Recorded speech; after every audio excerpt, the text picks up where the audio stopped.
بسم اللہ الرحمن الرحیم۔ ایک بچے کا سوال آیا تھا آج کہ کیا یہ جو پرفیوم سپرے والا ہو یا سینٹ کی شکل میں ہو، اس کو استعمال کر سکتے ہیں یا نہیں، کیونکہ اس میں الکوہل پایا جاتا ہے یا اس میں الکوہل کی ماترا ہوتی ہے۔ سنا ہے کہ اس میں الکوہل مکس ہوتا ہے،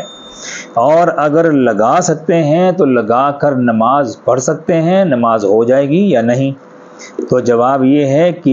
پرفیوم چاہے سپرے والا ہو یا سینٹس کی شکل میں ہو، آپ اس کا استعمال کر سکتے ہیں، اور استعمال کرنے کے بعد آپ نماز بھی پڑھ سکتے ہیں، نماز ہو جائے گی، کیونکہ اس میں الکوہل کی فارم جو ہے وہ نہیں ہوتی، اس میں الکوہل اس طرح سے شامل نہیں ہوتا جس طرح سے شراب میں یا کسی نشے میں ہوتا ہے۔ تو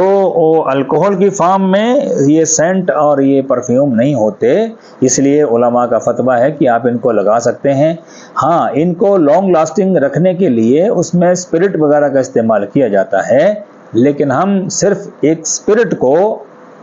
شراب یا الکوہل نہیں کہہ سکتے، اس لیے جائز ہے، آپ اس کا استعمال کر سکتے ہیں اور کر کے نماز بھی پڑھ سکتے ہیں۔ اب رہی عطر کی بات، عطر کو آپ مانتے ہیں کہ اس میں کچھ بھی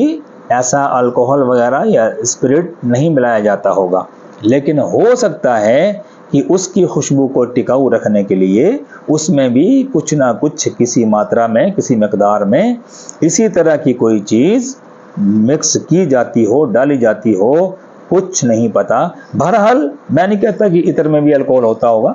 لیکن جن چیزوں میں اگر اس طرح سے الکوہل ہے تو اس کا فتویٰ ہے کہ آپ اس کا استعمال کر سکتے ہیں اور کر کے نماز بھی پڑھ سکتے ہیں، درست ہے، جائز ہے، کوئی مسئلہ نہیں ہے۔ واللہ اعلم بالصواب، والسلام ورحمۃ اللہ وبرکاتہ۔